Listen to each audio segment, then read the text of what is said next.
തിരുവനന്തപുരം വിമാനത്താവളത്തിൽ IB ഉദ്യോഗസ്ഥയായിരുന്ന മേഘ എന്ന യുവതി ട്രെയിനിന് മുന്നിൽ ചാടി ജീവനൊടുക്കിയത് എന്തിനാണ്? ആരാണ് അതിന് ഉത്തരവാദി? 2 ആഴ്ച പിന്നിടുമ്പോഴും ഉത്തരം കിട്ടാത്ത ചോദ്യങ്ങളാണിത്. മേഘയുടെ കുടുംബം ഉന്നയിക്കുന്നത് പോലെ മലപ്പുറം സ്വദേശിയായ യുവാവിന് കേസിൽ പങ്കുണ്ടോ? അവളെ അയാൾ എന്തിനാണ് ഭീഷണിപ്പെടുത്തിയത്? പല സംശയങ്ങളും ദുരൂഹതയും ഉയരുന്ന കേസിൽ പോലീസ് എന്തുകൊണ്ടാണ് ഇതുവരെയും IB ഉദ്യോഗസ്ഥനായ യുവാവിനെ ചോദ്യം ചെയ്യാത്തത്? ഈ ചോദ്യങ്ങൾക്കുള്ള ഉത്തരം കണ്ടെത്തണം. ഇതോടൊപ്പം യമനിലെ ജയിലിൽ നിന്നും ഏറെ ആശങ്കപ്പെടുത്തുന്ന ഒരു ശബ്ദ സന്ദേശം കൂടി കേട്ടു. നിമിഷപ്രിയയുടെ മോചനത്തിന് വേണ്ടിയുള്ള ഇടപെടലുകൾ വിഫലമാകുകയാണോ? വിശദമായി പരിശോധിക്കുകയാണ് പോലീസ് പട്രോൾ. സ്വാഗതം.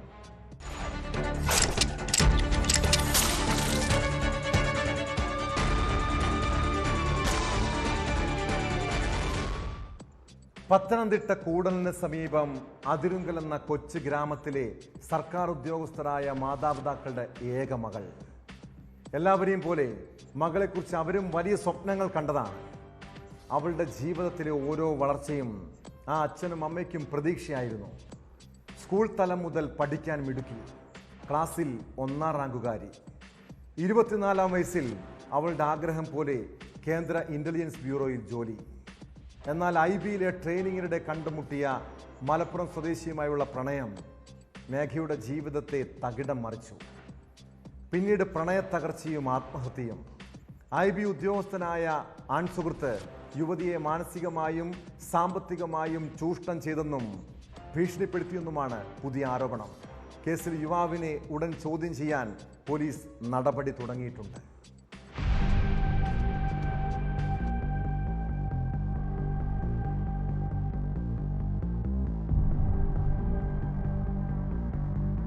മേഘയുടെ ബാങ്ക് സ്റ്റേറ്റ്മെന്റ് പരിശോധിച്ചതിൽ നിന്നാണ് സാമ്പത്തിക ചൂഷണം നടന്നതായി വിവരങ്ങൾ കുടുംബത്തിന് ലഭിച്ചത്.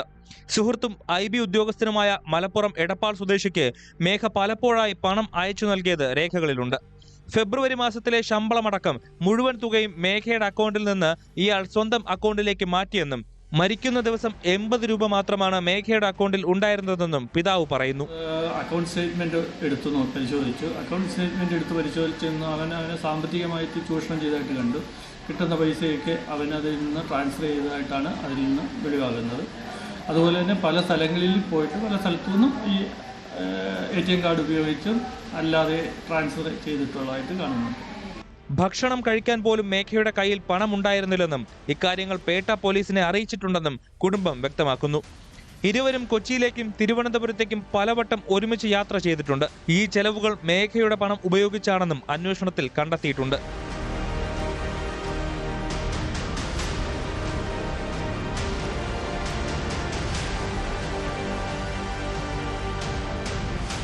ജോലി സംബന്ധമായ പരിശീലന സമയത്താണ് മലപ്പുറം സ്വദേശിയുമായ മേഘ പരിചയത്തിലാകുന്നത്.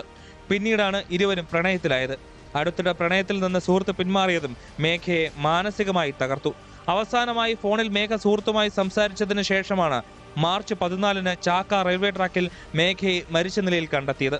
പത്തനംതിട്ട അതിരുങ്കൽ സ്വദേശിനിയായ മേഘയുടെ മരണം പ്രണയ നൈരാശ്യത്തിലുള്ള നിരാശയാണെന്നാണ് പോലീസ് കണ്ടെത്തൽ.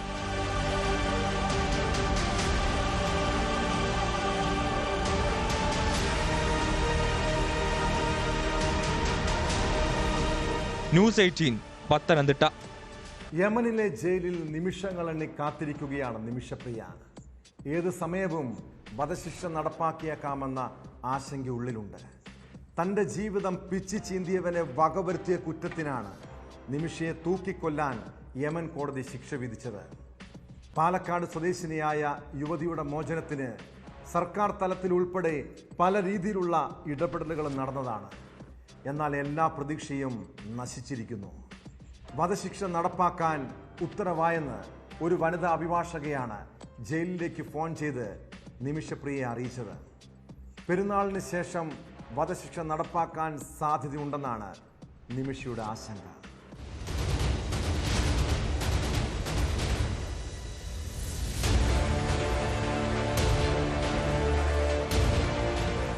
നിമിഷപ്രിയയുടെ മോചനത്തിനായി പ്രതീക്ഷകളുമായി കാത്തിരിക്കുന്നവർക്ക് നിരാശ നൽകുന്നതായിരുന്നു ആ ശബ്ദ സന്ദേശം. യമനിലെ ജയിലിൽ നിന്നും നിമിഷപ്രിയ തന്നെ ആക്ഷൻ കൗൺസിൽ ഭാരവാഹികൾക്ക് അയച്ച ശബ്ദ സന്ദേശത്തിൽ തന്റെ വധശിക്ഷ ഉടൻ നടപ്പിലാക്കിയേക്കുമെന്ന ആശങ്കയാണ് അവർ പങ്കുവച്ചത്. ഇപ്പോൾ 14 ശേഷം ഇവിടുത്തെ കുറച്ചു നേരം മുമ്പ്, ഒരു അരമണിക്കൂർ മുമ്പ്, ഇവിടുത്തെ ഒരു ലോയർ സ്ത്രീ, വേറൊരു ലോയർ സ്ത്രീ, കഴിഞ്ഞ ദിവസം അബ്ദുൽ ഫത്തയെ കണ്ട ലോയർ സ്ത്രീ അല്ല, വേറൊരു ലോയർ സ്ത്രീ അതുമായിട്ട് അവർ തന്നെ ഫോണിൽ, ഇവിടുത്തെ മെയിൻ ഓഫീസിലെ ഫോണിലേക്ക് വിളിച്ചിട്ട് നിമിഷയെ വേണം എന്ന് പറഞ്ഞിട്ട് അവിടെ തന്നെ വിളിച്ചായിരുന്നു. ഞാൻ പോയി ഫോൺ അറ്റൻഡ് ചെയ്തു. അന്നേരം അവരെന്നോട് പറയുന്നത് ഇങ്ങനെയാണ്, വധശിക്ഷ നടപ്പാക്കാനുള്ള ഡേറ്റ് ഫിക്സ് ചെയ്തു എന്നാണ് പറയുന്നത്. അതിൻ്റെ ഓർഡർ ഇവിടെ ജയിലിൽ വരെ എത്തിയിട്ടുണ്ട് എന്നാണ് പറയുന്നത്. എന്ന് വെച്ചാൽ അതിപ്പോൾ ജയിലിലെത്തുന്നത് എല്ലാവരുടെയും സൈനോട് കൂടി ആയിരിക്കും ഇവിടെ എത്തുന്നത്. എന്ന് വെച്ചാൽ എന്തായിരിക്കും, ഇപ്പോൾ അവരുടെ ഈദും റംസാനൊക്കെ കഴിയുമ്പോഴത്തേനും നമ്മളെ തീർക്കാനുള്ള പരിപാടി ആയിരിക്കുമോ? മോചനത്തിനായി പരിശ്രമിക്കുന്നവർക്ക് നിരാശ നൽകിയ മണിക്കൂറുകൾ. എന്നാൽ പിന്നാലെ എത്തിയ യമൻ ജയിൽ അധികൃതരുടെ വിശദീകരണം വീണ്ടും പ്രതീക്ഷകൾക്ക് ചിറകുമുളപ്പിച്ചു. നിമിഷപ്രിയ ആശങ്കപ്പെട്ടതുപോലെ ഒന്നും സംഭവിച്ചിട്ടില്ല. വധശിക്ഷ നടപ്പിലാക്കുന്നത് സംബന്ധിച്ച് ഒരറിയിപ്പും ജയിൽ അധികൃതർക്ക് കിട്ടിയിട്ടില്ല.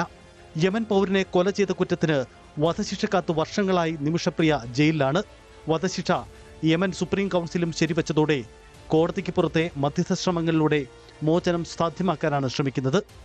നിമിഷപ്രിയ ആക്ഷൻ കൗൺസിൽ ഭാരവാഹികൾക്കൊപ്പം അമ്മ പ്രേമകുമാരിയും മാസങ്ങളായി യമനിൽ തങ്ങുകയാണ്. മരണപ്പെട്ട യമനീസ് പൗരന്റെ ബന്ധുക്കൾക്ക് ദയാധനം നൽകി മോചനം സാധ്യമാക്കാനാണ് ശ്രമിക്കുന്നത്. യമൻ പൗരന്റെ ബന്ധുക്കളുമായി പലവട്ടം ചർച്ചകൾക്ക് ശ്രമിച്ചിട്ടും അതും ഫലം കണ്ടിട്ടില്ല. യമനിൽ കൃത്യമായ ഭരണ സംവിധാനമില്ലാത്തതിനാൽ കേന്ദ്ര സർക്കാരിനും ഇടപെടുന്നതിന് പരിമിതികളുണ്ട്. റമദാൻ മാസം പൂർത്തിയാവുന്നതോടെ വധശിക്ഷാ നടപടിക്രമങ്ങൾക്ക് വേഗത കൈവന്നേക്കാം. അതിനു മുമ്പായി യമൻ പൗരന്റെ കുടുംബാംഗങ്ങളുമായി ധാരണയെത്തണം. പുതിയ സാഹചര്യത്തിൽ ചർച്ചകൾ വേഗത്തിൽ നടപ്പിലാക്കാൻ ശ്രമിക്കുകയാണ് നിമിഷപ്രിയ ആക്ഷൻ കൗൺസിൽ ഭാരവാഹികൾ.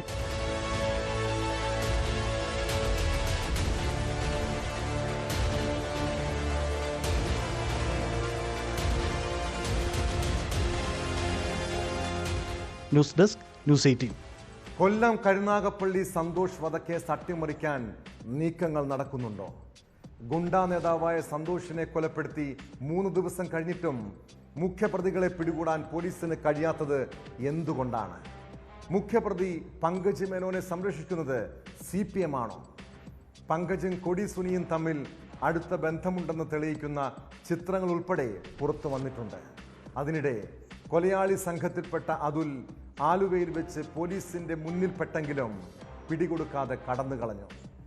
സന്തോഷിനെ കൊലപ്പെടുത്തുന്നതിന് മുൻപ് പ്രതികൾ പരിശീലനം നടത്തിയിരുന്നതായി അന്വേഷണ സംഘത്തിന് വിവരം ലഭിച്ചു.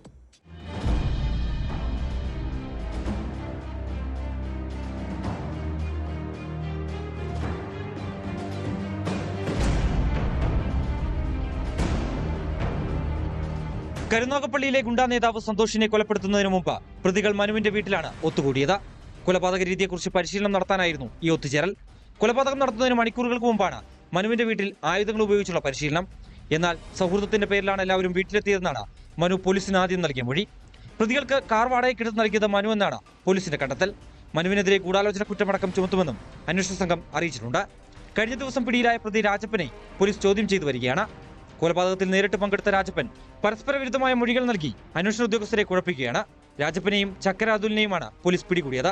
1-ാം പ്രതി ആലുവ അതുൽ, 2-ാം പ്രതി പ്യാരി, 3-ാം പ്രതി ഹരി എന്നിവരാണ് ഇനി പിടിയിലാകാനുള്ളത്.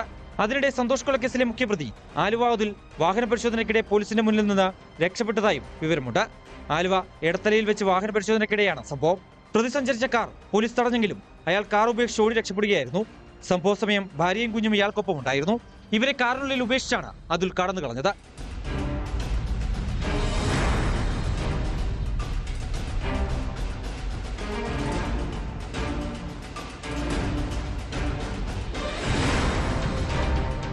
സംഘത്തിന് കൊട്ടേഷൻ നൽകിയതായി സംശയിക്കുന്ന പങ്കജിനായി അന്വേഷണം നടക്കുമ്പോഴാണ് ഇയാൾക്ക് CPM ബന്ധമുള്ളതായുള്ള വിവരങ്ങളും പുറത്തുവരുന്നത്.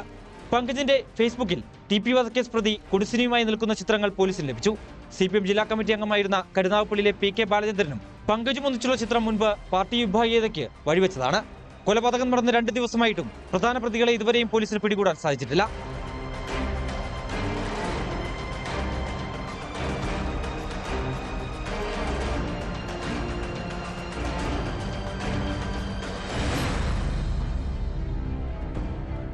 ന്യൂസ് 18 കരുനാഗപ്പള്ളി. തൊടുപുഴയിൽ സാമ്പത്തിക തർക്കത്തെ തുടർന്ന് ബിസിനസ് പങ്കാളിയെ കൊലപ്പെടുത്തിയ കേസിൽ കൂടുതൽ പേർ കുടുങ്ങുമോ? മുഖ്യപ്രതി ജോമോന്റെ ഭാര്യയെയും പ്രതി ചേർക്കാൻ പോലീസ് നീക്കം തുടങ്ങി. ബിജു ജോസഫിനെ കൊലപ്പെടുത്തിയ ശേഷം തെളിവ് നശിപ്പിക്കാൻ ജോമോന്റെ ഭാര്യയും കൂട്ടുനിന്നുവെന്നാണ് അന്വേഷണ സംഘത്തിന്റെ കണ്ടെത്തൽ. ബിജുവിനെ തട്ടിക്കൊണ്ടുവന്ന കൊട്ടേഷൻ സംഘം ആദ്യമെത്തിയത് ഇവരുടെ വീട്ടിലേക്കാണ്. അവിടെ വെച്ച് ഇടിവള ഉപയോഗിച്ച് ക്രൂരമായി മർദ്ദനം. മരിച്ചുവെന്ന് ഉറപ്പാക്കിയ ശേഷമാണ് മൃതദേഹം മാൻഹോളിൽ കൊണ്ടുപോയി തള്ളിയത്.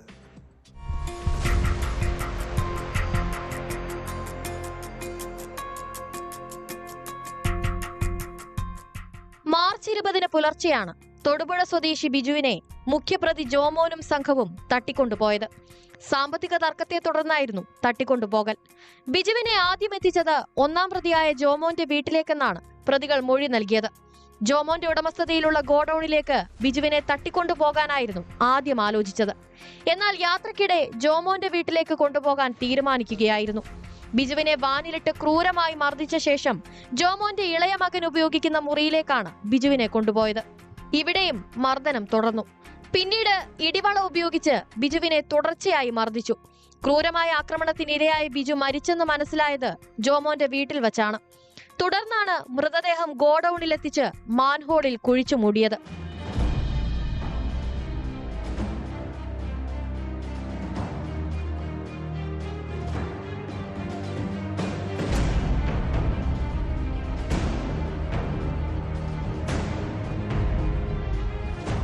ബിജുവിനെ വീട്ടിലേക്ക് കൊണ്ടുവരുന്നത് ജോമോന്റെ ഭാര്യ കണ്ടിട്ടുണ്ടെന്നാണ് പോലീസിന് ലഭിച്ച വിവരം.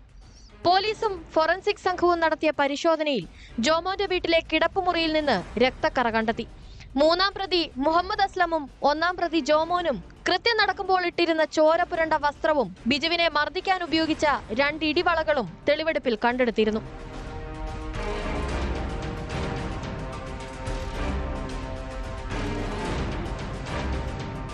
മുറിയിലും വസ്ത്രത്തിലും പുരണ്ട രക്തം ബിജുവിന്റേതെന്ന് സ്ഥിരീകരിക്കാൻ ശാസ്ത്രീയ പരിശോധനയും നടത്തും. ജോമോന്റെ വീട്ടിലെ തറയിൽ നിന്ന് രക്തക്കറ തുടച്ചു മാറ്റിയിട്ടുണ്ട്. ഇവിടെയാണ് ജോമോന്റെ ഭാര്യയുടെ പങ്കാളിത്തം പോലീസ് സംശയിക്കുന്നത്. വീടിന് മുറ്റത്ത് തീ കത്തിച്ചതായും കണ്ടെത്തിയിട്ടുണ്ട്. രക്തം പുരണ്ട വസ്ത്രങ്ങളാണോ കത്തിച്ചതെന്നും പോലീസ് പരിശോധിക്കുന്നുണ്ട്. തെളിവ് നശിപ്പിക്കൽ അടക്കമുള്ള കുറ്റങ്ങൾ ചുമത്തിയാകും പ്രതിപട്ടിക വിപുലീകരിക്കുകയെന്ന് അന്വേഷണ ഉദ്യോഗസ്ഥർ അറിയിച്ചു.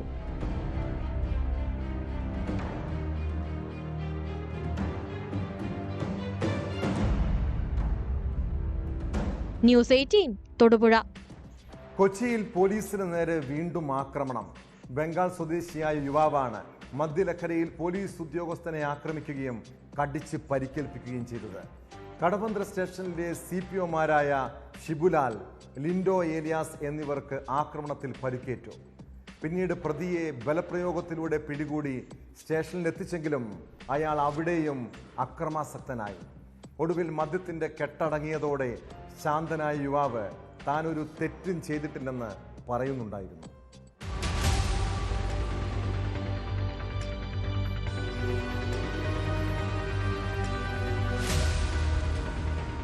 കഴിഞ്ഞ രാത്രി വൈറ്റിലപ്പാലത്തിന് സമീപമാണ് സംഭവം. മദ്യപിച്ച് ബഹളമുണ്ടാക്കിയ ബംഗാൾ സ്വദേശി തപൻ നാട്ടുകാരെ അസഭ്യം പറയുകയും ആക്രമിക്കാൻ ശ്രമിക്കുകയും ചെയ്തു. തുടർന്ന് പ്രദേശവാസികൾ കടവന്ത്ര പോലീസിനെ വിവരം അറിയിച്ചു. പോലീസ് എത്തി തപനെ കസ്റ്റഡിയിലെടുത്ത് ജീപ്പിൽ കയറ്റുന്നതിനിടെയാണ് പരാക്രമം ഉണ്ടായത്. പോലീസ് ജീപ്പിൽ കയറ്റുന്നതിനിടെ CPOമാരായ ഷിജു രാജ്, ലിൻഡോ ഏലിയാസ് എന്നിവരുടെ കൈയിൽ കടിച്ചു. മെഡിക്കൽ പരിശോധനയ്ക്കായി ജനറൽ ആശുപത്രിയിൽ എത്തിച്ചപ്പോഴും പ്രതി അക്രമാസക്തനായി. എന്നാൽ ലഹരിയുടെ കെട്ടടങ്ങിയതോടെ പ്രതി ഇപ്പോൾ ശാന്തനാണ്. താൻ യാതൊരു തെറ്റും ചെയ്തിട്ടില്ലെന്നാണ് തപൻ പറയുന്നത്. 19 വയസ്സുകാരനായ തപന് തിരിച്ചറിയൽ രേഖകളിൽ നിന്നും പോലീസ് പറയുന്നു.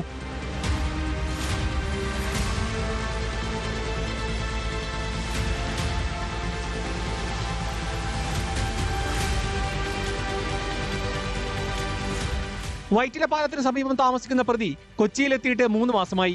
കഴിഞ്ഞ ദിവസവും കൊച്ചിയിൽ പോലീസിന് നേരെ ആക്രമണമുണ്ടായിരുന്നു.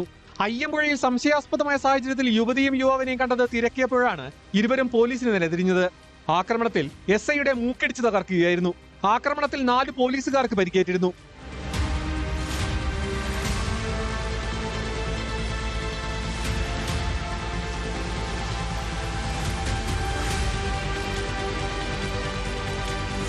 ന്യൂസ് 18 കൊച്ചി. മുൻ ADM നവീൻ ബാബുവിനെ അപമാനിക്കാൻ PP ദിവ്യ ആസൂത്രണം നടത്തി. യാത്രയയപ്പ് യോഗത്തിലേക്ക് ക്ഷണമില്ലാതെ പോയത് ADMനെ അപമാനിക്കാൻ ലക്ഷ്യമിട്ടാണ്. വീഡിയോ ചിത്രീകരിക്കാൻ പ്രാദേശിക ചാനലിനെ ഏർപ്പാടാക്കി. സ്വന്തം ഫോണിൽ നിന്ന് ദിവ്യ പ്രസംഗ ദൃശ്യങ്ങൾ പ്രചരിപ്പിച്ചു. നവീൻ ബാബു ജീവനൊടുക്കിയ കേസിൽ കണ്ണൂർ ജില്ലാ പഞ്ചായത്ത് മുൻ പ്രസിഡന്റ് PP ദിവ്യക്കെതിരായ കുറ്റങ്ങൾ അക്കമിട്ട് നിരത്തുന്നതാണ് പോലീസ് സമർപ്പിച്ച കുറ്റപത്രം. Kannur judicial first class magistrate കോടതിയിൽ സമർപ്പിച്ച കുറ്റപത്രത്തിൽ ദിവ്യ മാത്രമാണ് പ്രതി.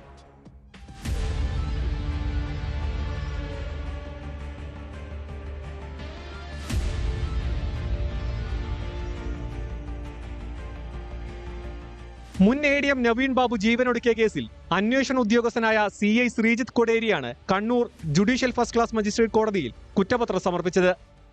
ദിവ്യയുടെ അധിക്ഷേപത്തിൽ മനം നൊന്താണ് നവീൻ ബാബു ജീവനൊടുക്കിയതെന്നും ആസൂത്രിതമായ അധിക്ഷേപമാണ് പ്രതി നടത്തിയതെന്നുമാണ് കുറ്റപത്രം.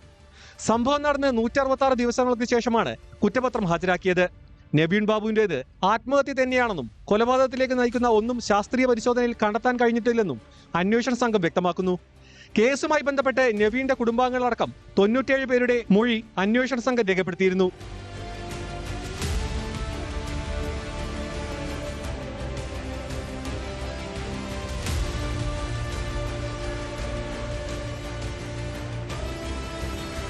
ആത്മഹത്യക്ക് മുൻപ് നവീൻ ബാബു 2 തവണ ക്വാർട്ടേഴ്സിലെത്തിയെന്നും നാട്ടിലേക്കുള്ള ട്രെയിൻ പോയതിനു ശേഷവും റെയിൽവേ സ്റ്റേഷനിൽ എത്തിയെന്നും കുറ്റപത്രത്തിൽ പറയുന്നു.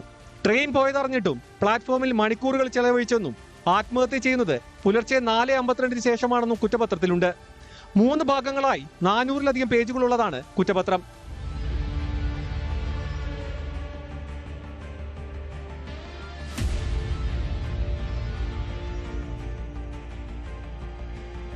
കലക്ടറേറ്റിലെ ജീവനക്കാർ PP ദിവ്യക്കെതിരായാണ് മൊഴി നൽകിയതെന്നാണ് വിവരം.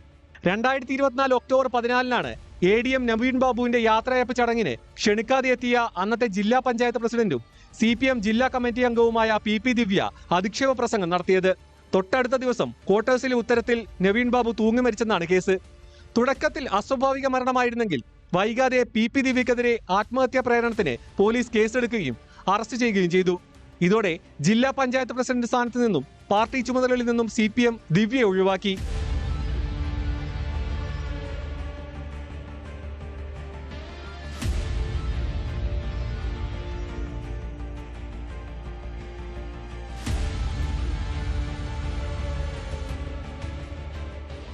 ന്യൂസ് 18 കണ്ണൂർ. കൊച്ചു കുഞ്ഞുങ്ങളെപ്പോലും ലൈംഗികമായി വേട്ടയാടുന്ന കഴുകന്മാരുടെ ഇടയിൽ നമ്മുടെ മക്കളെ എങ്ങനെ സുരക്ഷിതരായി വളർത്തും? മാതാപിതാക്കളുടെ കണ്ണൊന്ന് തെറ്റിയാൽ മതി കുട്ടികളുടെ ജീവിതം അപകടത്തിൽപ്പെടാൻ. പാലക്കാട് 11-കാരനെ ലൈംഗിക ചൂഷണത്തിന് ഇരയാക്കിയത് മുടിവെട്ടാൻ എത്തിയപ്പോഴാണ്. കുട്ടി അധ്യാപകരോട് കാര്യം പറയുമ്പോഴാണ് സംഭവം പുറത്തറിയുന്നത്. കേസിൽ കരിമ്പ സ്വദേശി ബിനോജിനെ പോലീസ് അറസ്റ്റ് ചെയ്തു. കൊല്ലം ശാസ്താംകോട്ടയിൽ ബുദ്ധിമാന്ദ്യമുള്ള യുവതിയെ വാഹനത്തിൽ തട്ടിക്കൊണ്ടുപോയി മാനഭംഗം ചെയ്യാൻ ശ്രമമുണ്ടായി. ചായ വാങ്ങിത്തരാമെന്ന് പറഞ്ഞാണ് പ്രതി ശ്രീകുമാർ യുവതിയെ വാഹനത്തിൽ കയറ്റിയത്.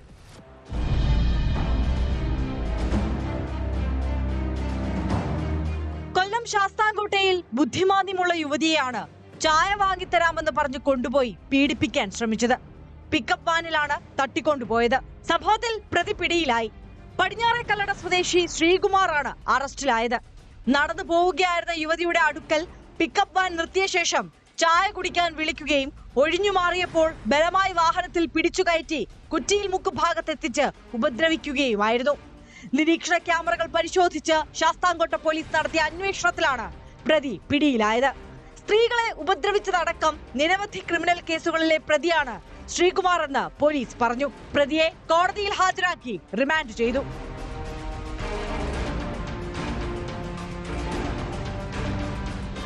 പാലക്കാട് കല്ലടിക്കോടാണ് 11-കാരന് ദുരനുഭവം ഉണ്ടായത്. തലമുടി വെട്ടിക്കാൻ ബാർബർ ഷോപ്പിലെത്തിയപ്പോൾ കടക്കാരൻ ലൈംഗിക പീഡനത്തിന് ഇരയാക്കിയെന്നാണ് കുട്ടിയുടെ മൊഴി. കുട്ടി വിവരം അധ്യാപകനെ അറിയിച്ചതോടെയാണ് സംഭവം പുറത്തറിയുന്നത്. തുടർന്ന് അധ്യാപകർ പോലീസിനെ വിവരമറിയിക്കുകയായിരുന്നു. കരിമ്പ സ്വദേശി KM ബിനോജിനെ പോക്സോ വകുപ്പ് ചുമത്തി പോലീസ് അറസ്റ്റ് ചെയ്തു. പ്രതി കുറ്റം സമ്മതിച്ചു. പിന്നാലെയാണ് അറസ്റ്റ് രേഖപ്പെടുത്തിയത്.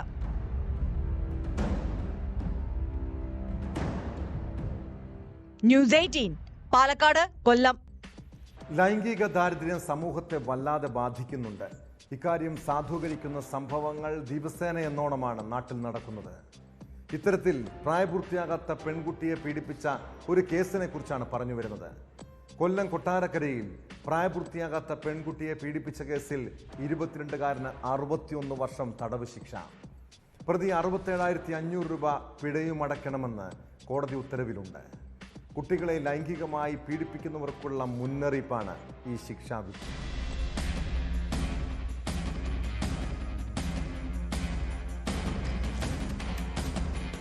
കടയ്ക്കൽ സ്വദേശി 22കാരൻ നീരജിനെയാണ് 61 വർഷം കഠിന തടവിനും 67,500 രൂപ പിഴയും ശിക്ഷിച്ചത്. Kottarakkara fast track special court judge Anjumeera ബിർളയാണ് ശിക്ഷ വിധിച്ചത്. 2022 ജൂൺ മാസം 23-നാണ് കേസിനാസ്പദമായ സംഭവം നടന്നത്. 7ാം ക്ലാസ്സുകാരിയായ പെൺകുട്ടിയുടെ വീട്ടിൽ പ്രതി അതിക്രമിച്ചു കയറുകയും പെൺകുട്ടിയെ ലൈംഗികമായി പീഡിപ്പിക്കുകയും അശ്ലീല ചിത്രങ്ങൾ പകർത്തുകയും ചെയ്യുകയായിരുന്നു. വിവരം പുറത്താരോടെങ്കിലും പറഞ്ഞാൽ അശ്ലീല ചിത്രങ്ങൾ പരസ്യപ്പെടുത്തുമെന്ന് ഭീഷണിപ്പെടുത്തുകയും ചെയ്തു. ദൃശ്യങ്ങൾ കാണിച്ച ഇയാൾ പലതവണ കുട്ടിയെ പീഡിപ്പിച്ചതായി കോടതിയിൽ തെളിഞ്ഞു. 2022 കടയ്ക്കൽ പോലീസ് സ്റ്റേഷനിൽ രജിസ്റ്റർ ചെയ്ത കേസിൽ CI എസ് രാജേഷാണ് അന്വേഷണം പൂർത്തിയാക്കി കുറ്റപത്രം സമർപ്പിച്ചത്. പ്രോസിക്യൂഷന് വേണ്ടി അഡ്വക്കേറ്റ് ഷിബു സി തോമസ് ഹാജരായി.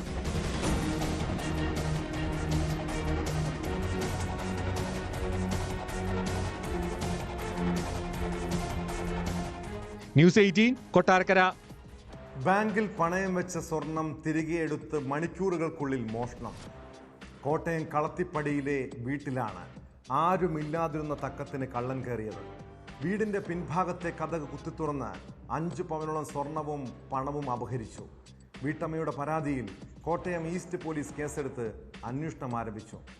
വീട്ടുകാരുമായി അടുപ്പമുള്ളവരെ കേന്ദ്രീകരിച്ചാണ് പോലീസിന്റെ അന്വേഷണം നടക്കുന്നത്.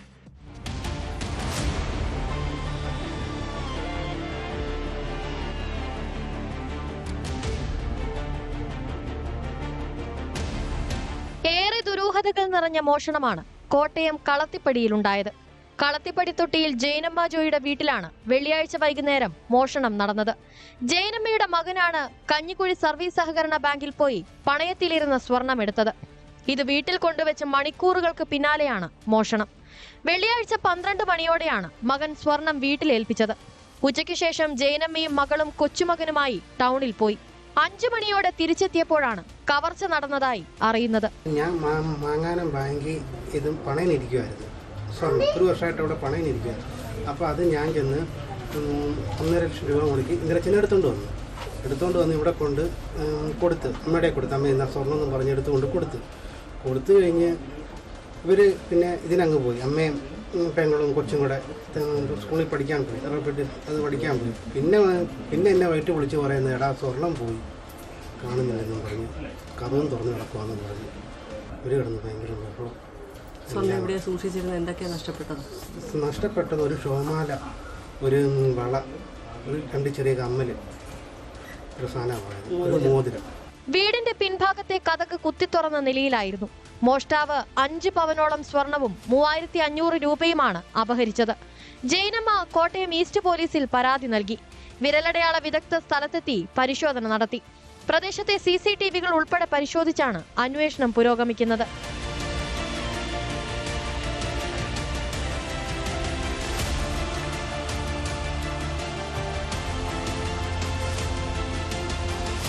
ന്യൂസ് 18 കോട്ടയം. കൊച്ചി വില്ലിംഗ്ടൺ ഐലൻഡിൽ നിർത്തിയിട്ടിരുന്ന ഒരു ഓട്ടോറിക്ഷയിൽ 2 കോടിയോളം രൂപ. ഓട്ടോയിലുണ്ടായിരുന്നവർ പോലീസിനെ കണ്ട് പരുങ്ങിയതോടെയാണ് പിടിവീണത്. 3 ബാഗുകളിലായി സൂക്ഷിച്ച പണം മറ്റൊരാൾക്ക് കൈമാറുന്നതിനായി കാത്തു നിൽക്കുകയായിരുന്ന 2 അംഗ സംഘമാണ് പിടിയിലായത്. കേസിൽ തമിഴ്നാട് സ്വദേശി രാജഗോപാൽ, ബീഹാർ സ്വദേശി സബീൻ അഹമ്മദ് എന്നിവരെ ഹാർബർ പോലീസ് അറസ്റ്റ് ചെയ്തു. കൊച്ചിയിലെ തുണിക്കടയിൽ ജീവനക്കാരാണ് പിടിയിലായവർ. ഒരു വ്യാപാരിയാണ് രേഖകളില്ലാത്ത പണം കൊടുത്തുവിട്ടതെന്നാണ് സൂചന.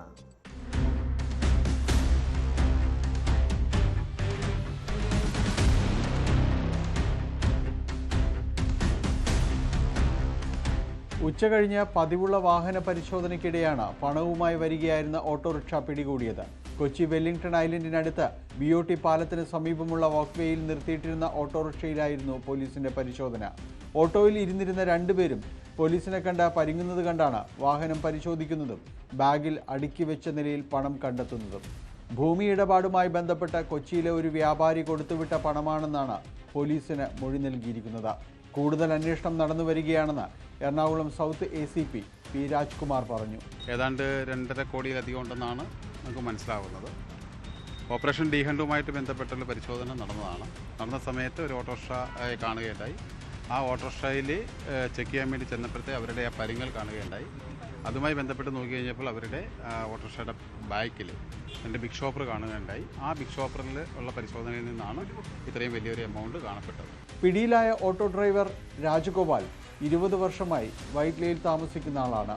ബീഹാർ സ്വദേശിയായ സബിൻ അഹമ്മദ് തുണിക്കടയിൽ ജീവനക്കാരനാണ്. ഇവർക്ക് പരസ്പരം അറിയില്ലെന്നും പോലീസ് പറയുന്നു. ഇവരെ കസ്റ്റഡിയിലെടുത്തതിന് പിന്നാലെ സ്ഥലത്തെത്തിയ മറ്റൊരു തമിഴ്നാട് സ്വദേശിയും പോലീസ് പിടികൂടി. ഇയാൾ പണം ഏറ്റുവാങ്ങാൻ വന്നതാണെന്നാണ് പോലീസിന്റെ നിഗമനം. ഇവരുടെ ചോദ്യം ചെയ്യൽ തുടരുകയാണ്.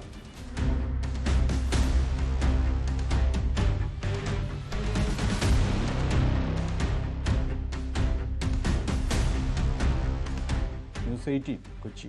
നല്ല ശമ്പളത്തിൽ ജോലി ചെയ്യുക എന്നത് ഏതൊരാളുടെയും വലിയ സ്വപ്നമാണ്. അത് വിദേശത്തേക്കാണെങ്കിൽ സന്തോഷം ഇരട്ടിയാകും. എന്നാൽ ഈ അവസരം മുതലെടുത്ത് ചിലർ തട്ടിപ്പ് നടത്തുന്നുണ്ട്. വിദേശത്തേക്ക് ജോലി വാഗ്ദാനം ചെയ്ത് പണം തട്ടിയെടുത്ത കേസിലെ പ്രതി പോലീസിനെ വെട്ടിച്ച് മുങ്ങി നടക്കാൻ തുടങ്ങിയിട്ട് നാള് കുറയായി.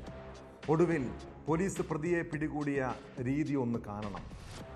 മൂവാറ്റുപുഴ സ്വദേശി അനിൽകുമാറിനെ വീട് വളഞ്ഞാണ് പോലീസ് പൊക്കിയത്.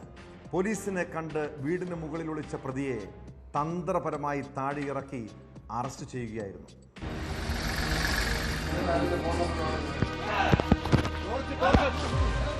വിദേശത്തേക്ക് ജോലി വാഗ്ദാനം ചെയ്ത് യുവതിയിൽ നിന്നും ലക്ഷങ്ങൾ തട്ടിയെടുത്ത പ്രതിയെ പോലീസ് വീട് വളഞ്ഞ് പിടികൂടുന്ന ദൃശ്യങ്ങളാണിത്. കൊല്ലം ഏരൂലിലെ ബന്ധുവീട്ടിൽ നിന്നാണ് അനിൽകുമാറിനെ സാഹസികമായി പോലീസ് പിടികൂടിയത്.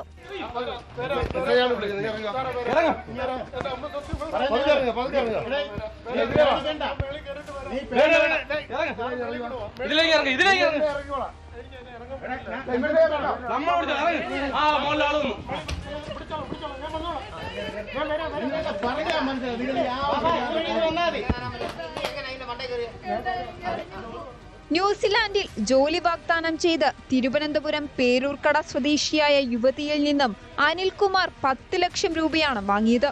ഒടുവിൽ ജോലിയുമില്ല, പണവും തിരികെ കിട്ടിയില്ല. ഇയാളെ ഫോണിൽ കിട്ടാതെയുമായതോടെ യുവതി പരാതി നൽകുകയായിരുന്നു. പോലീസ് അന്വേഷിച്ചെത്തുമ്പോഴെല്ലാം ഒളിവിൽ പോകുന്നതായിരുന്നു പ്രതിയുടെ രീതി. പലയിടങ്ങളിലായി മാറി മാറി താമസിക്കുകയായിരുന്ന അനിലിനെ ഏരൂരിലെ ബന്ധുവീട്ടിൽ നിന്നുമാണ് പിടികൂടിയത്. പ്രതിയുണ്ടെന്ന് മനസ്സിലാക്കി പോലീസ് എത്തിയെങ്കിലും കതക് തുറന്നില്ല.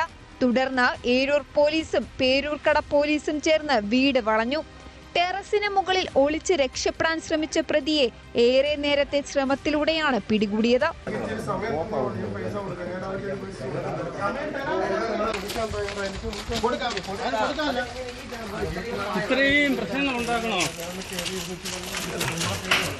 കൂടുതൽ പേരെ അനിൽകുമാർ ജോലി വാഗ്ദാനം ചെയ്ത് കബളിപ്പിച്ചിട്ടുണ്ട് എന്നാണ് വിവരമെന്ന് പോലീസ് പറഞ്ഞു.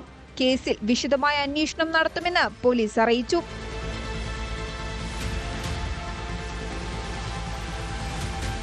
ന്യൂസ് 18 കൊട്ടാരക്കര. ഈ സമീപകാലത്ത് ഇറങ്ങിയ നാരായണീൻ്റെ 3 ആമക്കൾ എന്ന സിനിമ ചിലരൊക്കെ കണ്ടു കാണും. സഹോദരങ്ങളുടെ മക്കൾ തമ്മിലുള്ള പ്രണയവും വഴിവിട്ട ബന്ധങ്ങളും ചിത്രത്തിൻ്റെ ഭാഗമാകുന്നുണ്ട്. ഇങ്ങനെയൊക്കെ നമ്മുടെ നാട്ടിൽ നടക്കുമോ എന്ന് പലരും ചിന്തിക്കുന്നുണ്ടാകുമല്ലേ? എന്നാൽ ഇങ്ങനെ പെൺമക്കളുള്ള മാതാപിതാക്കളെ സംബന്ധിച്ച് ആശങ്കപ്പെടുത്തുന്ന ഒരു സംഭവം ആലുവയിലുണ്ടായിരുന്നു. ആലുവയിൽ 10ാം ക്ലാസ്സുകാരി 8 മാസം ഗർഭിണിയായപ്പോഴാണ് വീട്ടുകാർ പോലും ആ ബന്ധത്തെക്കുറിച്ച് അറിഞ്ഞത്. സംഭവത്തിൽ അവരുടെ ബന്ധുവായ 18കാരനെതിരെ പോലീസ് കേസെടുത്തു. മകൾ ഗർഭിണിയാണെന്ന വിവരം മാതാപിതാക്കൾ നേരത്തെ അറിഞ്ഞിരുന്നു. 10ാം ക്ലാസ് പരീക്ഷ കഴിയുന്നതുവരെയും വീട്ടുകാരും കുട്ടി പഠിച്ച ആലുവയിലെ സ്കൂളും വിവരം മറച്ചുവെച്ചോ എന്ന് പോലീസിന് സംശയമുണ്ട്. ഈ നാട്ടിൽ ഇതുപോലുള്ള സംഭവങ്ങൾ ആവർത്തിക്കുന്നതിന് കാരണം ലൈംഗിക വിദ്യാഭ്യാസത്തിൻ്റെ വീഴ്ചയാണോ അതോ ബന്ധങ്ങളിൽ സംഭവിക്കുന്ന വിള്ളലാണോ? ഇതോടെ പോലീസ് പട്രോൾ പൂർണ്ണമാകുന്നു. നമസ്കാരം.